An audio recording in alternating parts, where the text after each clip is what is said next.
माधोपुर नाम के एक गांव में श्यामदेव नाम का एक व्यापारी था। वो पैदाइशी रईस था और अपने नीचे काम करने वालों को जानवर से भी बदतर देखता था। अगर कोई उसको ठगा है ये मालूम पड़ता है तो कम से कम उसकी पूछताछ भी नहीं करता। अपने पास जो 20 शिकारी कुत्ते थे उनको उनके ऊपर छोड़ के सता सता के कटवा कटवा के मारता था। रामदेव के पास सुखदेव नाम का गुमास्त काम करता था। करीब 20 साल से उसके पास वो बहुत ईमानदारी से काम करता था।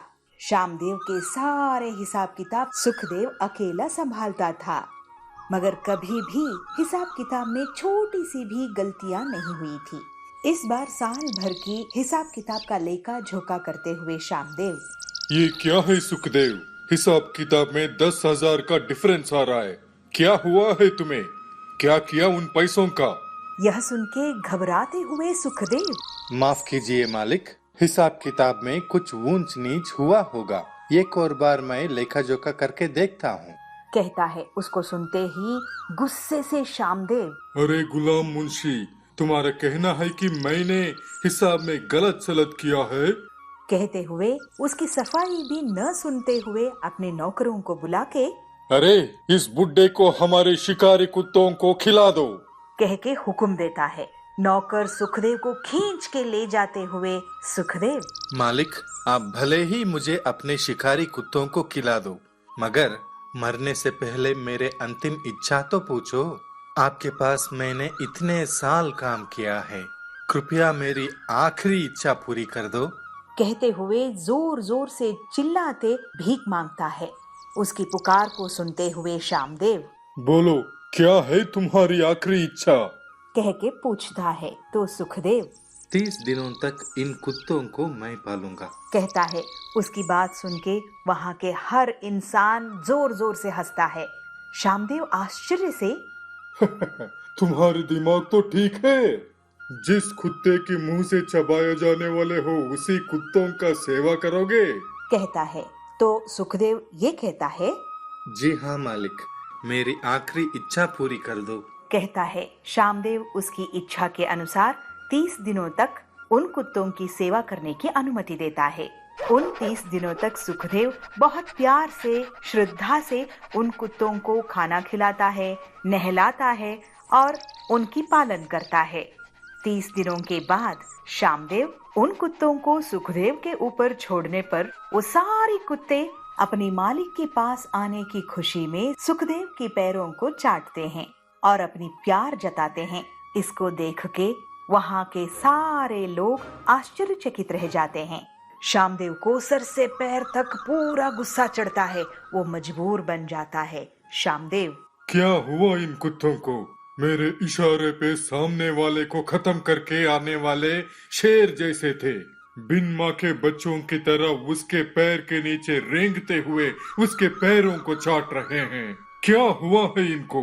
कहते हुए जोर जोर से चिल्लाता है, मगर कोई कुछ नहीं बोल पाता। सुखदेव धीरे से, विश्वास विश्वास दिखा रहा है मालिक। मैं भी पूरे 20 साल तक इन कुत्तों की तरह प्यार से, विश्वास से, निष्ठा से आपके सेवा की, मगर आप एक छोटी सी गलती के लिए उसकी परीक्षा किए बिना दंड देने के लिए आगे बढ़े। लेकिन केवल 20 दिन मैं इन कुत्तों को वही प्यार, निष्ठा, विश्वास दिखाया और वही वो मुझे लौटा रहे हैं। आप सबको जानवरों से भी बदतर देखते थे, लेकिन सच में आप खुद जानवरों से भी बदतर हैं। कहता है। श्यामदेव को अपनी गलती की एहसास होती है। सुखदेव के पास क्षमा मांगते हुए प्रायश्चित की ठान लेता है और आगे चलते किसी को भी उनकी गलती को दंड देने के बजाय उनको माफ करके उनको समझा बुझा के जीने की अवसर देता।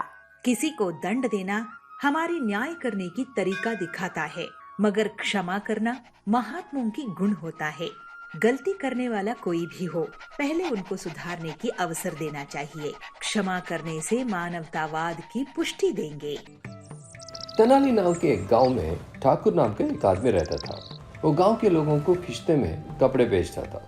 वो महिलाओं का और बच्चों का कपड़े जैसे साड़ी, ब्लाउज, कुर्ती, लेगिंग्स और बच्चों को फ्रॉक, टी शर्ट और पैंट्स बेचता था। ऐसे अलग अलग कपड़े उसके पास थे और लोग उसे किश्तों में कपड़े खरीदते थे। ठाकुर हर सुबह कपड़े लेकर घर घर जाके अपना दुकान रखता था। एक बार एक महिला ने उसे कहा, ठाकुर जी, पिछले बार आपने जो कपड़े दिया वो 4 ही धुलाई में फट गए, तो इसलिए मैं इस बार किश्तें नहीं दूंगी। ये बात सुन के ठाकुर ने कहा, ठीक है बहन, मुझे तुम्हारी खुशी से बढ़कर और कुछ नहीं चाहिए, मुझे वो फटा हुआ कपड़े देना। तो महिला उसे पूछी, कपड़ा है लेकिन उसको क्या करोगे? तो ठाकुर ने कहा, दो बहन, मुझे चाहिए।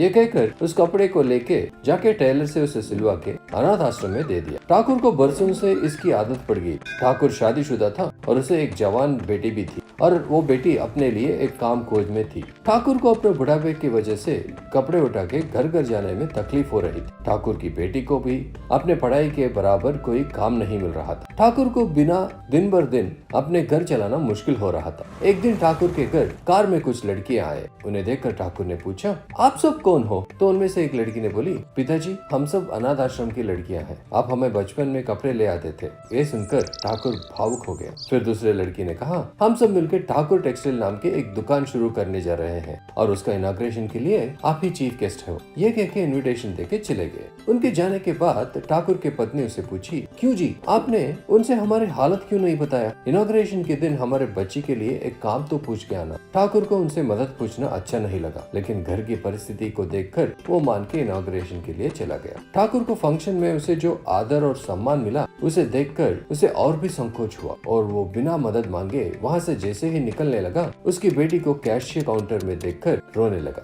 बच्चों, हम जब भी किसी से मदद लेते हैं तो उनका शुक्रगुजार रहना चाहिए और उनकी सहायता कभी नहीं भूलना चाहिए। जामनगर नाम के एक गांव में जावेद नाम का एक लड़का रहता था। जावेद को झूठ बोलने की बहुत बुरी आदत थी। हाई स्कूल पढ़ने वाला जावेद मौका मिलते ही परिस्थिति के अनुसार झूठ बोलने में माहिर था और इसी कारण पूरा गांव उसे झूठा जावेद के नाम से जानता था। एक दिन स्कूल में टीचर ने जावेद से पूछा, अरे ये क्या जावेद, आज भी तुमने होमवर्क नहीं किया है क्या? यह सुनकर जावेद ने कहा, सर, जैसे ही मैंने होमवर्क शुरू किया, अचानक एक सुंदर सी तितली हवा में उड़ती हुई आई और मेरे बुक पे बैठ गई। तो जैसे ही उसे मैं मारने वाला था, मुझे आपकी बात याद आई। आप ही ने कहा था ना, बच्चों, हमें किसी भी हाल में प्राणी हिंसा नहीं करनी चाहिए। तो ये सोचकर मैं उस तितली के उड़ने के इंतजार में होमवर्क करना भूल गया मास्टर जी। जावेद को झूठ बोलने के साथ साथ दूसरों को परेशान करने में भी बहुत मजा आता था। एक दिन जावेद गांव वालों को मजाक उड़ाने के लिए अपने चेहरे पे लाल रंग लगाकर चिल्लाते हुए गांव के अंदर दौड़ते आया। गांव वाले उसे देखकर उसके पास दौड़े चले आए और उनमें से एक आदमी ने घबरा कर पूछा, अरे जावेद, ये तुम्हें क्या हुआ और ये तुम्हारे शरीर पे इतना खून कैसे? ये पूछने पर नाटक करता हुआ जावेद डरते डरते कहा, अरे भाई, गन्ने के खेत में एक जंगली हाथी घुस गया है और उसने मुझ पर हमला किया, इसी कारण मेरा ये हाल हुआ है। जावेद की बात सुन के गाँव वाले घबरा कर उस जंगली हाथी को पकड़ने का निश्चय किए। 2 दिन की निरंतर खोज के बाद गाँव वाले निराश होकर वापस आते देखकर जावेद जोर जोर से हंसते हुए कहा, अरे तुम लोग तो पूरा काम छोड़कर हाथी के खोज कर रहे हो, मैंने तो ऐसे ही मजाक में कह दिया था जंगली हाथी है। यह कहकर फिर से हंसने लगा। यह सुनकर गांव वाले आग बबूला हो गए और जावेद का स्वभाव जानते हुए भी उसकी मदद करने निकल पड़े, ये सोचकर खुद शर्मिंदा होकर वहां से चले गए। जावेद ऐसे ही कोई न कोई बहाना करके गांव वालों को अक्सर सताता था। ऐसे ही एक दिन स्कूल के बाद जावेद घर वापस लौट रहा था। बीच सड़क में उसे 4 लोग बात करते हुए दिखे। सुनो, आज रात हम इस गाँव पे हमला करेंगे। चारों लोग 4 दिशा में जाएंगे, जो कुछ भी लूटा जा सकता है वो सब लूट के भाग जाएंगे। उनकी बातों को सुनकर जावेद घबरा गया और गांव में आकर गांव वालों को ये बात बताया। जावेद के लाख समझाने पर भी कोई उसकी बात मानने को तैयार नहीं था। जावेद इस बार फिर से कोई मजाक कर रहा होगा सोचकर सभी गांव वाले अपने अपने घर चले गए। उस रात वो 4 चोर गांव के अंदर घुस गए, लेकिन जावेद अपने घर की बत्ती बुझाकर पूरी तैयारी से उनके इंतजार में बैठा था। घर का मालिक सोता हुआ होगा सोचकर वो 4 चोर सबसे पहले जावेद के घर पे पहुंच गए। जैसे ही वो चोर जावेद के घर के अंदर कदम रखे, जावेद शोर मचाते हुए जोर से चिल्लाए, चोर चोर, कोई पकड़ो इन्हें। लेकिन गांव वाले उसकी पुकार को नजरअंदाज कर दिए और वो चोर जावेद का पूरा घर लूटकर भाग गए।